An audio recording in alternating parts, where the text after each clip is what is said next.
கல்லூரி மாணவர்களுக்கு தமிழ் புதல்வன் திட்டம் மூலம் ஆகஸ்ட் மாதம் முதல் 1000 ரூபாய்.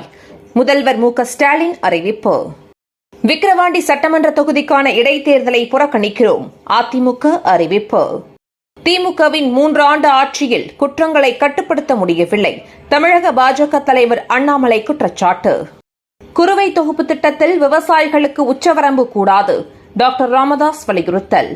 மதுபான கொள்கை முறைகேடு வழக்கு. கெஜ்ரிவால் மனைவிக்கு டெல்லி உயர்நீதிமன்றம் உத்தரவு. கலைஞர் நூற்றாண்டு உயர் சிறப்பு மருத்துவமனையில் ஒரு ஆண்டில் 2.5 லட்சம் பேருக்கு சிகிச்சை. மக்கள் நல்வாழ்வுத்துறை அமைச்சர் மா சுப்பிரமணியன் தகவல். கரூர் தொழிலதிபரிடம் விஜயபாஸ்கர் 100 கோடி ரூபாய் சொத்து அபகரித்த வழக்கு சிபிசிஐடிக்கு மாற்றம். டிஜிபி சங்கர் ஜிவால் உத்தரவு. திமுக காங்கிரஸ் கூட்டணியில் எந்த மாற்றமும் இல்லை. 5 மாதங்களில் பாஜக ஆட்சி கவிழும். ஈவி.கே. இளங்கோவன் பரபரப்பு பேட்டி. நீட் தேர்வை ரத்து செய்ய வேண்டும். நாடு முழுவதும் பற்றி எரியும் மாணவர்களின் போராட்டம்.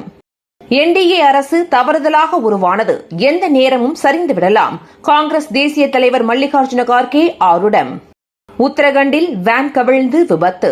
12 சுற்றுலா பயணிகள் பரிதாப பலி. மகாராஷ்டிராவில் எங்கள் கூட்டணியின் வெற்றி முடிவு அல்ல, தொடக்கம். உத்தவ் தாக்கரே சூளுரை. சுற்றுலா வேன் பள்ளத்தில் கவிழ்ந்து விபத்து. 12 பக்தர்கள் உயிரிழப்பு. சிக்கிம் நிலச்சரிவில் சிக்கி 9 பேர் பலி. 1200க்கும் மேற்பட்ட சுற்றுலா பயணிகள் அவதி. தமிழகத்தில் தென்காசி, திருநெல்வேலி உள்ளிட்ட 9 மாவட்டங்களில் கனமழை நீடிக்கும். வானிலை ஆய்வு மையம் தகவல். தினந்தோறும் காலை தலைப்புச் செய்திகளை உடனுக்குடன் தெரிந்து கொள்ள வணக்கம் இந்தியா நியூஸுடன் இணைந்திருங்கள்.